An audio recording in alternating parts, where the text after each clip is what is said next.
Hello everybody, finalKenpachi here. Welcome to another Raid Shadow Legends Fusion reveal video. Yes guys, Fusion coming a little bit early this year. I was actually expecting like end of the week, maybe next week. But here we are. November 20 is the when the Fusion going to be start, guys. It's going to be Fragment Fusion. He's from the Ogre Tribes faction. Legendary champion, Spirit Affinity, and the attack type Kroz Wallbreaker. Now let's take a look at his skill kit together. Let's read the champion skill first, and after that guys we can talk about it. Is that word? Which content can we use? His A1 skill, attack one enemy 3 times. Each hit has 30% chance, which is this chance going to be increased 50% after you guys book, decreasing the detonation countdown of the all bomb debuffs on the each target by 1 turn. At the same time, 50% chance to place a stun debuff on the target by 1 turn. This is a little bit overkill. Like if the target already under bomb debuff, you're just gonna die, right? You don't really need the stun, to be honest. But especially for the hard faction war as a control, this A1 skill, like very high chance, you are definitely going to be stunned the one target. So keep that on your mind, guys. Like especially for the hard faction war, can be nice control champion just from the A1 skill, very strong. His A2 ability has a 75%, which is going to be 100% after you guys book. Chance of the placing 2 bomb debuffs on the each enemy that detonate after 2 turns. Fills this champion turn meter by 25% for the each enemy with the bomb debuff. So the cooldown for this skill going to be 4 turn cooldown after you guys book it. This is interesting. You know, usually like we have a loss of the bomb champion, but beside the Gnishak or the Comidus, Gnishak get an extra turn after place a bomb. Comidus just instantly activation bomb duration. So whenever he land the bomb, he just exploded, right? Like Gaius, for example, he doesn't have something like that. Shazar, like if he's under 100% crit rate, can do that. This champion fill in turn meter. So in the perfect scenario in the arena, if you manage to land bomb debuff on every single enemy, he's pretty much going to get 100% turn meter, and they're going to get not extra turn, but he's going to get a turn. Again, like it's not insta turn or the extra turn, guys. So enemies still can continue, especially like if they have a supersonic or the G9. So keep that on your mind. There is also one big problem there, like use that skill on the arena. His affinity, he's a spirit affinity. You guys know like magic champion in the game are very popular since the actually game released it. And there is lots of magic affinity, and there is a very high chance you can weak attack on them. I mean, chances like 30-35% chance to weak attack, but it's happened pretty often. We all play in this game. We know how is the things working. But obviously some stuff are in the game existence on these days, like Death Dealer Mythical Relic. If you guys have a Death Dealer Mythical Relic, basically there is not going to be weak attack. So you can get 100% turn meter. Unless the enemy has feral set, which is the block debuff. Some weird stuff like that, which is feral set on the special like high-end game is pretty common. Lots of people using feral set. If you plan to use this champion on your team, maybe bringing another buff removal champion before he got a turn will be safer for you to use it if you have a Death Dealer on him. But besides that, in the arena, that's like pretty much meh, in my opinion, guys. Faction War hard, in the other hand, there is a one condition floor on the hard Faction War Ogre Tribe, which is the forcing you to kill the enemies by the using the bomb debuff. War Mother is the option. I believe Galgut Epic Champion is the another option. People told me like Galgut was very hard to do that, but possible. I personally did that with the War Mother. It was still very hard with the War Mother, guys, but work. So if you're struggling on this specific condition for the Ogre Tribe hard faction war, he can help you with this kit. But let's keep read, maybe have a more mechanic. A3 skill. Attack all enemies.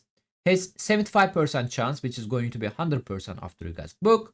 Decreasing the detonating countdown of the all bomb debuff by 1 turn. Also has 100% chance to place in block active skill debuff by 2 turn. This skill going to be have a 3 turn cooldown.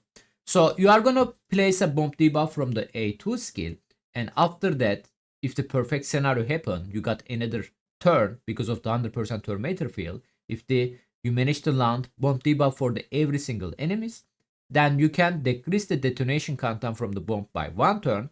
So basically, whenever enemy got a turn, they are gonna explode.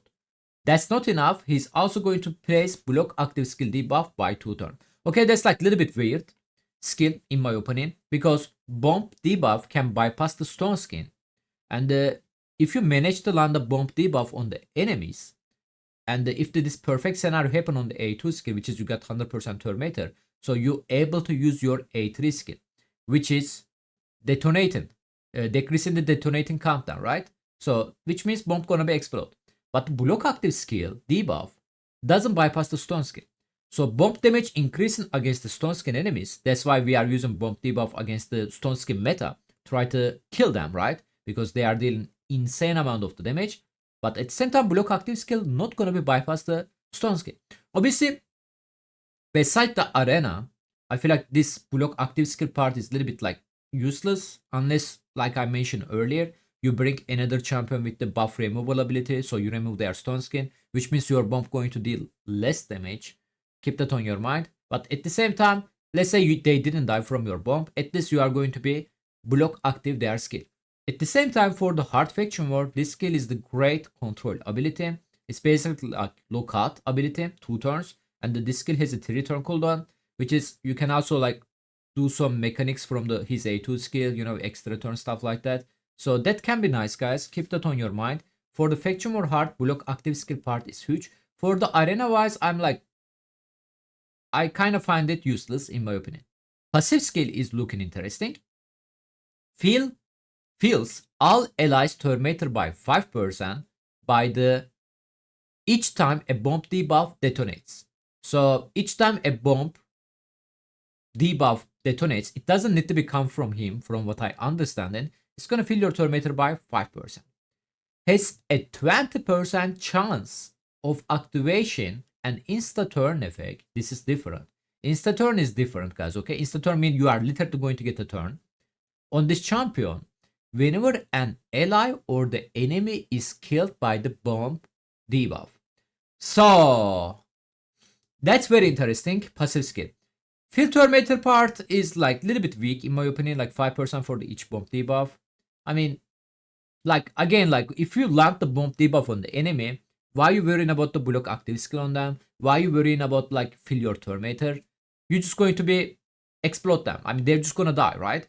Obviously, like sweeper can be proc, a champion in the feral set can be problem, you know, this kind of like mechanics, somebody can get weak attack. Obviously, don't get me wrong, this still can be strong about that. But 5% each bomb, I mean, he plays in 2 bombs, so each enemy is going to be with 2 bomb, 2, 4, 6, 8 bomb, multiplier by 5, 40% actually, that's not bad.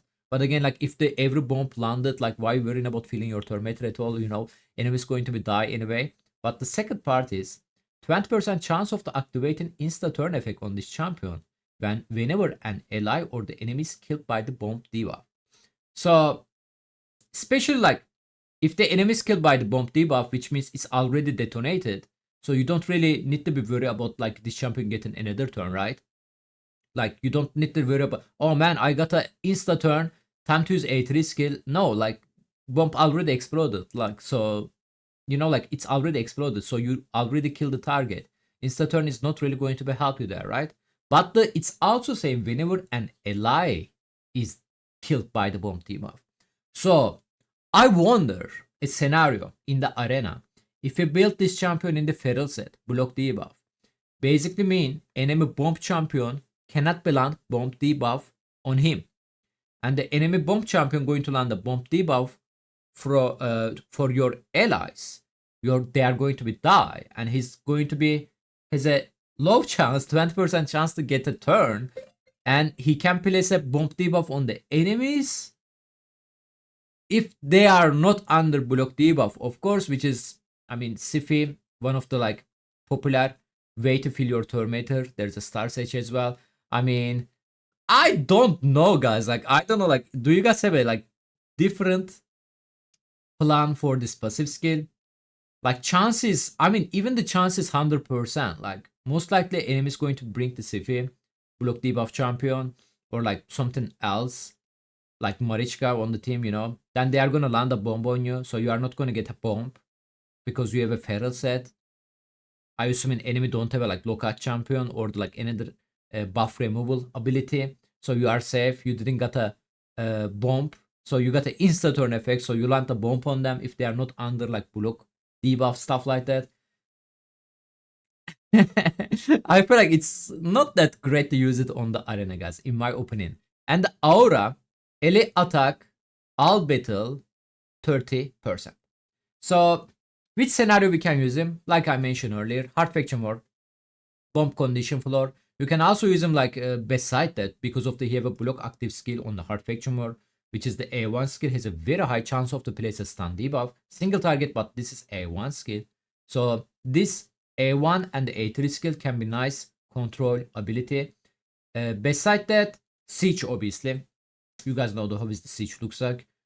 Even like trash champion, I'm not calling him trash, but even like trash champion on the siege performing amazing because you are also limiting enemies to use the same trash champion against you. But in the arena, I don't think he's going to be shy. Like I don't think this champion, we can say this champion in the arena. I don't think he's gonna replace like current. I mean, I don't think he's gonna replace the Grinshak. Like I'm not talking about the Obis to Comidus. He's a mythical. He's a god tier champion, right? But I don't think he's gonna replace the Grinshak. Grinshak is a little bit more safer, in my opinion, for the bomb. But if you don't have a Grinshak, if you are interested about the bomb comp, of course, you can decide to go for him. I personally thinking to skip this fusion, guys. That's my opinion, especially after like Leonardo. You know, like we open like pretty much everything. I mean, at least I'm talking about myself. I go for Leonardo and both his soul, 5-star soul. So my account is a little bit dry at the moment, especially I don't have like shard left. I will have a primal shard and I like to save them end of this month. Hopefully 2x primal coming on the Black Friday. This is what I'm guessing. So that's going to be perfect opportunity for me to skip it. It's going to be fragment fusion, going to be a little bit easier if you guys have resources. If you still don't want this champion, you can exchange his fragment for the mode as well. So you can trade it like that. Or you can save his fragment for the CVC champion chase to get some extra point. That was it. Let me know what you guys thinking about this fusion coming on the November 20. I'm going to make a poll on my YouTube community post shortly after this video release it. Also, at the same time, guys, below to the video as your comment. Let me know what you guys thinking about this fusion. As always, thank you so much for the watching. Catch you guys on the next time. Bye bye.